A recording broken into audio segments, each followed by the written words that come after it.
Hello everyone, कैसे हैं आप सभी। आप देख रहे हैं वर्मास बोल। बच्चों, आज हम क्वेश्चन 2 करने वाले हैं 8.2 का। इसके 4 पार्ट हैं, एक एक करके हम सारे क्वेश्चन करेंगे। तो चलिए स्टार्ट करते हैं।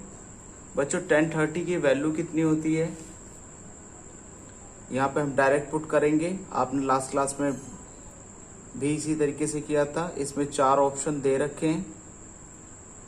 तो 10 की बच्चों 1030 की वैल्यू क्या होती है, 1/√3।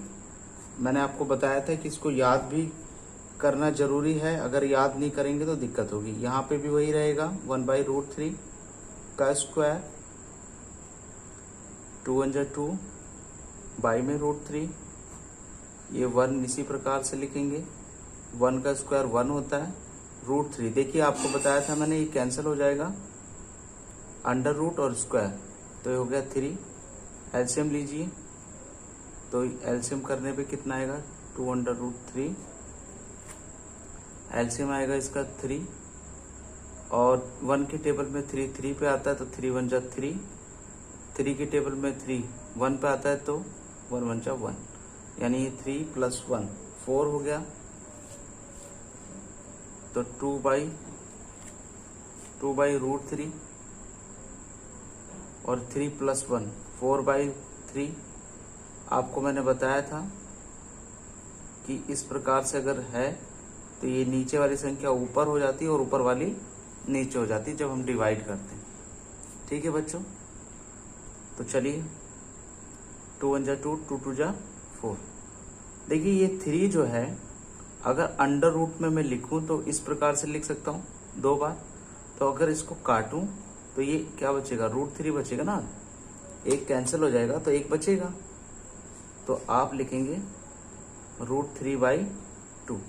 और √3 वैल्यू किसकी होती है बच्चों, इनमें से चेक करिए, क्या sin 60 की होती है। जी हाँ, पहले ही ऑप्शन, बाकी चेक करने की जरूरत नहीं है।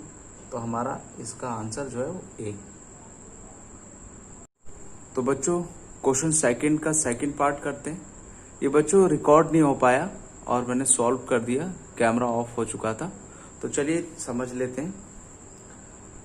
1045 की वैल्यू 1 होती है। 1 का स्क्वायर 1 होता है, 1 का स्क्वायर 1 होता है। 1 में से 1 गया तो ये 0 होगा, 1 + 1 तो ये 2 होगा। आपने सॉल्व किया, 0/2 आपको पता है क्या होता है, 0 होता है। तो 0 हमारा डी ऑप्शन है, तो इसलिए हमारा ये आंसर हो जाएगा। इसी प्रकार से मैंने नेक्स्ट वाला भी सॉल्व कर लिया था, लेकिन वो रिकॉर्ड ना हो सका। तो चलिए समझ लेते हैं। sin 2a 2 sin a दे रखा है बच्चों, बता रहा है कि कौन सी कंडीशन, ये 4 दे रखे हैं वैल्यूज, किस वैल्यू पे ये LHS और RHS बराबर होगा। इसको लेफ्ट हैंड साइड और इसको राइट हैंड साइड माना हमने। तो a के लिए कौन सी वैल्यूज के लिए सुटेबल रहेगी। तो देख के वैसे क्वेश्चन बच्चों लग रहा है ये हिट एंड ट्रायल करके आप कर सकते हैं। कोई भी वैल्यू उठा के आप चेक कर सकते हैं कि जहां पे LHS और RHS बराबर है, जब वही हमारा आंसर होगा। आपको पता है अगर मैं 0 रखूं तो sin 0 क्या होता है बच्चों, 0 ही होता है। और 2 को 0 से मल्टीप्लाई करूं, sin 0 0 होता है, तो ये भी 0 हो जाएगा। तो देख के ही लग रहा है ये हो जाएगा question. sin 2a 2 sin a, LHS आपने लिया sin 2, a की जगह आपने कितना लिया 0, मल्टीप्लाई किया तो ये क्या गया sin 0 की वैल्यू क्या होती है, 0 होती है। इसी प्रकार से a की वैल्यू कितनी थी 0, तो sin 0 कितना होगा 0, और 2 से मल्टीप्लाई हो तो ये भी आपका 0 हो गया। तो LHS और RHS बराबर हो गया और ऑप्शन ए आपका सही हो गया। और ऐसे नहीं आता तो आप डायरेक्ट फिर और भी वैल्यू ट्राई कर सकते थे, उस प्रकार से आपका आ जाता है। वैसे देख के अंदाजा लग जाता है, और ना लगे तो आप ट्राई कर सकते हैं इस तरीके से। ठीक है जी, चलिए तो क्वेश्चन 4 करते हैं। बहुत छोटे छोटे क्वेश्चन है, फटाफट होंगे क्वेश्चन। क्वेश्चन 4 देखिए,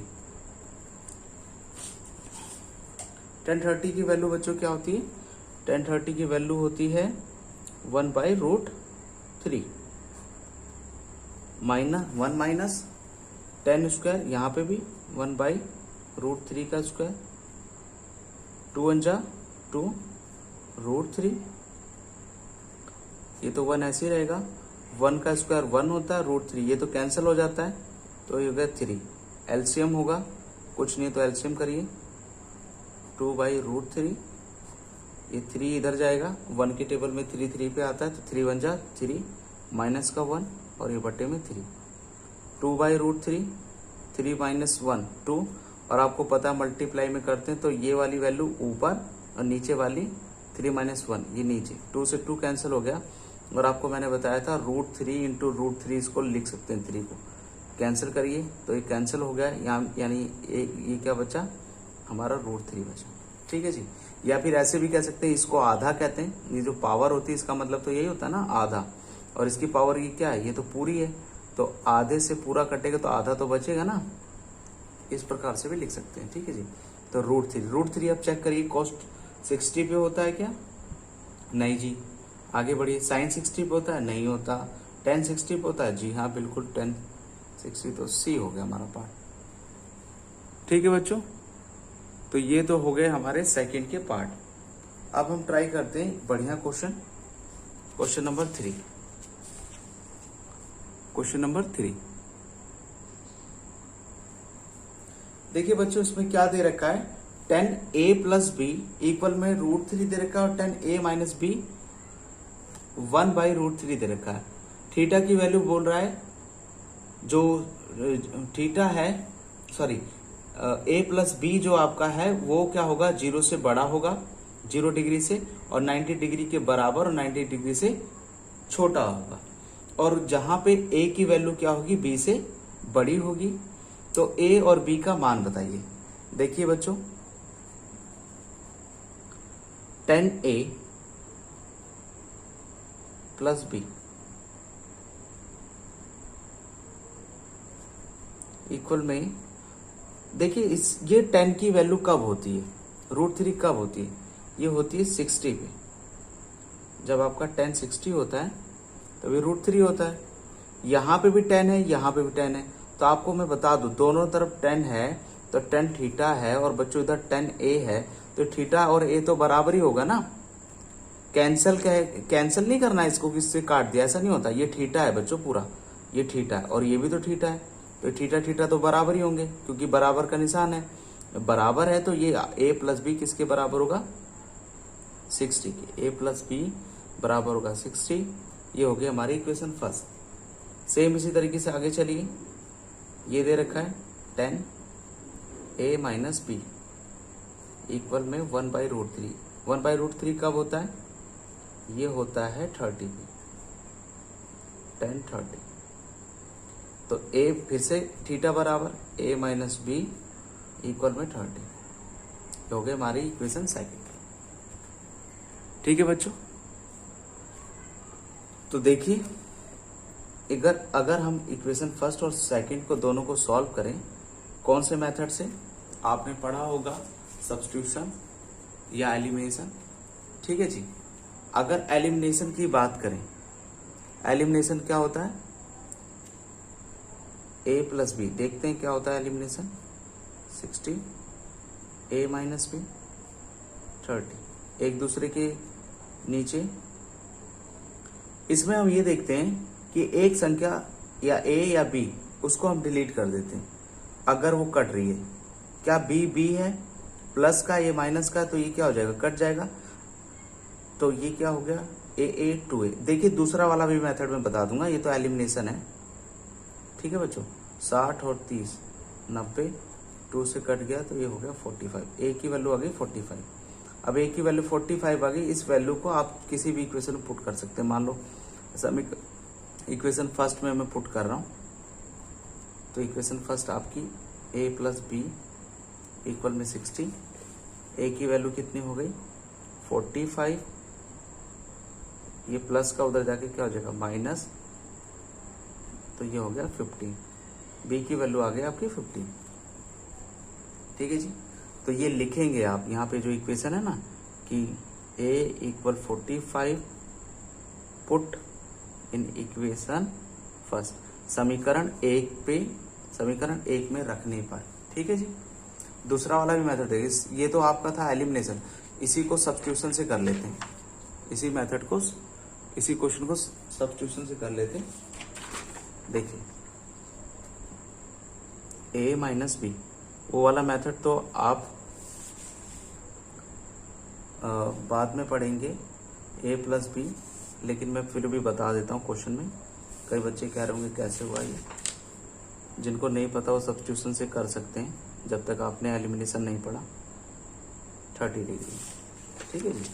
तो चलिए देखिए, यहां से एक किसी की वैल्यू निकालिए, या तो ए की या तो बी की। 60 है, ये प्लस का उधर जाके क्या हो गया, माइनस का।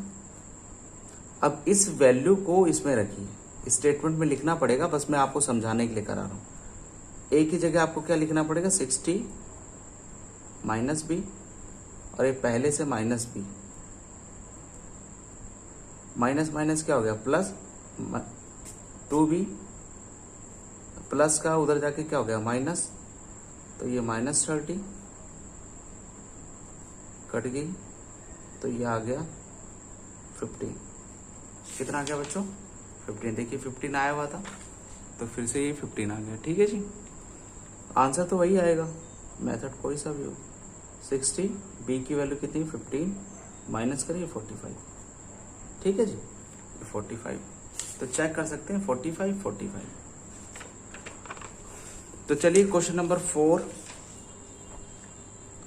लास्ट है, इसको भी समाप्त ही कर लेते हैं बच्चों।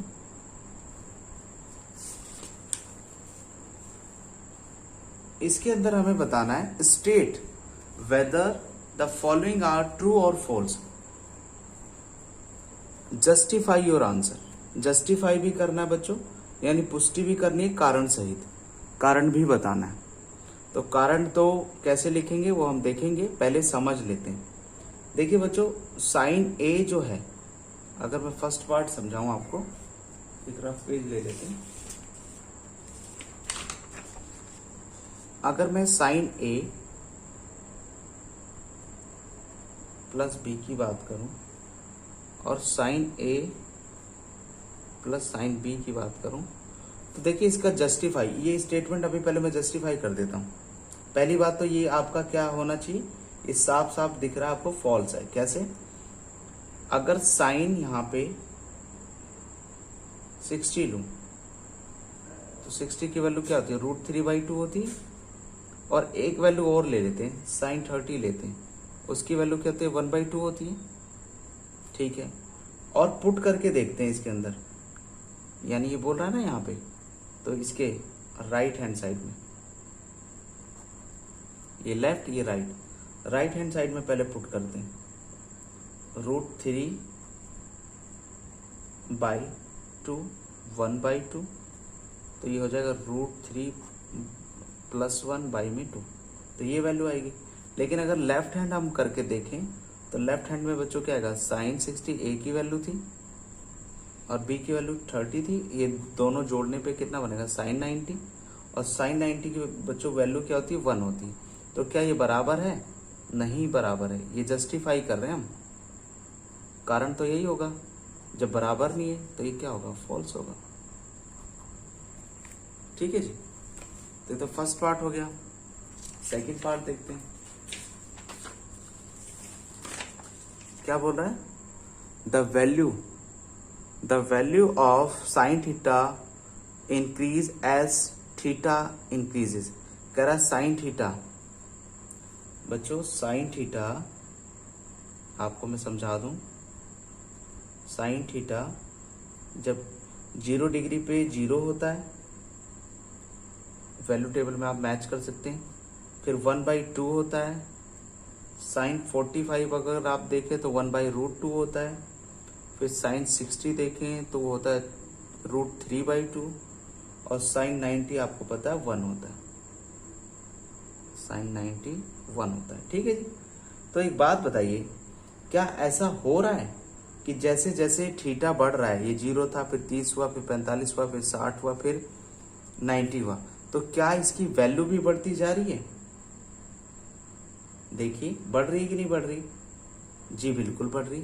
0 1/2 1/√2, यानी ये 0.5 होगा। 1 को √2 से डिवाइड करेंगे तो ये पॉइंट समथिंग 5 से ज़्यादा आएगा। साइन 60 को डिवाइड करेंगे √3/2 को, तो इससे भी ज़्यादा आएगा। और साइन 90 फिर तो वो 1 के इक्वल हो गया। तो जैसे जैसे थीटा इंक्रीज हो रहा है बच्चों, जैसे जैसे हमारा थीटा इंक्रीज हो रहा है, वैसे वैसे हमारी जो वैल्यू है वो भी इंक्रीज हो रही है। ठीक है जी, थीटा इंक्रीज कर रहा है तो वैल्यू भी इंक्रीज कर रही है, तो ये हमारा हुआ ट्रू। थर्ड पार्ट देखिए, the value of cos theta increase, the value of cos theta increase as theta increase. इसका भी इसी प्रकार से चेक करेंगे, तो मैं आपको बता देता हूं, आप वैल्यू टेबल में अगर याद है तो आपको वैसे ही पता चल जाएगा कि जब ऐसा होता है तो ये इंक्रीज नहीं करता। जैसे जैसे थीटा का मान बढ़ता है कॉस थीटा का मान नहीं बढ़ता बल्कि कम होता जाता है, तो वो चेक करके आप देख लेना। तो ये आपकी स्टेटमेंट होगी फोल्स। कैसे चेक करेंगे बच्चों, जब इसका मान निकालेंगे, मैं आपको लिख के ही दिखा देता हूँ। कॉस थीटा बच्चों कितना होता है, कॉस 0 जो होता है वो 1 होता है, कॉस 30 जो होता है वो आपका √3/2 होता है, कॉस 45 होता है 1/√2। फिर ये आप इतना ही निकाल के देखिए क्या ऐसा हो रहा है, आगे की वैल्यू चेक करने की जरूरत ही नहीं है। ये पहले 1 था, फिर बच्चों ये क्या है √3/2 है, ये डिक्रीज, ये क्या बोल रहा है कि इंक्रीज होगी। पहले वैल्यू 1 थी, फिर √3/2, √3 की वैल्यू 1 पॉइंट समथिंग आएगी और 2 से डिवाइड करेंगे तो कम हो जाएगी। तो यही इसमें देखकर पता चल रहा है कि जैसे जैसे थीटा का मान बढ़ रहा है कॉस थीटा का मान नहीं बढ़ता है, ठीक है जी, बल्कि कम होता जा रहा है। आगे चलिए, fourth, sine theta cos theta, sine theta cos theta for all the values of theta, मतलब हमेशा बराबर होता नहीं होता यार। Sine theta cos theta, sine theta sine 0 पे और कॉस 0 पे अलग अलग होता है कि नहीं होता। देखिए कॉस 0 थीटा के वैल्यू 0 डिग्री पे कितना होता है 1 होता है, और साइन कितना होता है ये तो 0 होता है। क्या ये बराबर है, नहीं बराबर है, तो सीधा सीधा ये तो बच्चा फॉल्स है। आगे चलिए, पांचवा पार्ट करते हैं, यही कर लेते हैं। दिख रहा है आपको, cot A is not defined for A equal में 0 डिग्री। तो इसको किस तरीके से करेंगे बच्चों, आपको पता है cot A को क्या लिखते हैं, cos A by sin A लिखते हैं, ठीक है जी। अगर A की वैल्यू 0 है तो cot A जो होगा वो cos 0 और sin 0 इसी प्रकार से होगा। cos 0 की वैल्यू क्या होती है 1 और sin 0 की वैल्यू क्या होती है 0। 1/0 क्या होता है बच्चों, क्या डिफाइंड होता है, नहीं डिफाइंड होता है, नॉट डिफाइंड, यानी इसको परिभाषित नहीं किया जा सकता, नॉट डिफाइंड है। तो क्लियर है, तो ये स्टेटमेंट भी आपकी, ये स्टेटमेंट बच्चों ट्रू है, क्योंकि ये बोल रहा है क्वेश्चन 5 ये क्या है, ट्रू है। इस तरीके से आपको जस्टिफाई करना है, ठीक है। तो बच्चों बस आज के लिए इतना ही, मिलते हैं नेक्स्ट क्लास में।